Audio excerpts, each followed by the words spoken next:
একসময় যে খেলোয়াড় টেস্টে নিজের জায়গায় পাকাপোক্ত করতে পারেননি, তিনি শেষ দিকে হয়ে উঠেছিলেন দলের অন্যতম নির্ভরযোগ্য ব্যাটার। কিন্তু সময়ের চাপে, ফর্মের তাপে ও নেতৃত্বের বোঝায় অবশেষে বিদায়ের ঘোষণা দিলেন তিনি। ক্রিকেটের হিটম্যান খ্যাত রোহিত শর্মা গেল বছরেই ভারতকে দীর্ঘ সময় পর টি-20 বিশ্বকাপ জিতিয়ে আন্তর্জাতিক এই সংক্ষিপ্ত ফরম্যাটটিকে বিদায় বলেছিলেন। গত মার্চে আইসিসি চ্যাম্পিয়ন্স ট্রফি জয়ের পর ওয়ানডেকেও তিনি বিদায় বলবেন বলে গুঞ্জন উঠেছিল।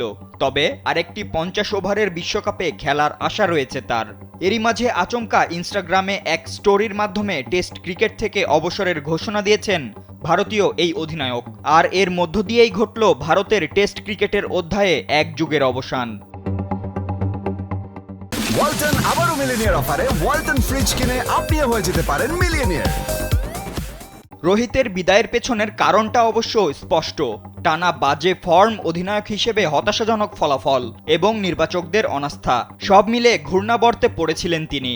শেষ 6টি টেস্টের মধ্যে ভারতের হার 5টিতে, যার নেতৃত্বে ছিলেন রোহিত শর্মা। অস্ট্রেলিয়ায় ব্যর্থতার চূড়ান্তে নিজেই নিজেকে বাদ দেন সিডনি টেস্ট থেকে। আর এই ব্যর্থতার জেরেই নির্বাচক কমিটি সিদ্ধান্ত নেয় ইংল্যান্ড সফরে রোহিতকে আর টেস্ট অধিনায়ক হিসেবে রাখছে না। যদিও দলে ব্যাটসম্যান হিসেবে থাকতে পারতেন তিনি, তবে রোহিত নিজে আগ্রহ দেখালেও নতুন চক্রের শুরু চায় নির্বাচকরা। আর তাই এবার লাল বলের ফরম্যাটকে বিদায় জানালেন 67 টেস্টে 12 সেঞ্চুরি আর 18 ফিফটিতে 4301 রান করা এই হিটম্যান। তবে রোহিতের অবসরের ঘোষণার পর থেকে পরবর্তী অধিনায়ক নিয়ে প্রশ্ন উঠেছে। যদিও অন্তর্বর্তী নেতৃত্বে আছেন জসপ্রীত বুমরাহ, তবুও তার ফিটনেস ও ওয়ার্কলোড নিয়ে প্রশ্ন আছে। বাকি বিকল্প হিসেবে আছেন শুভমন গিল, কেএল রাহুল ও ঋষভ পান্ত।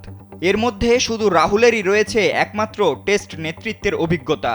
এখন দেখা যাক দীর্ঘমেয়াদে কার হাতে দায়িত্ব তুলে দেয় বোর্ড। ফাতিন ইশরাক, কালবেলা।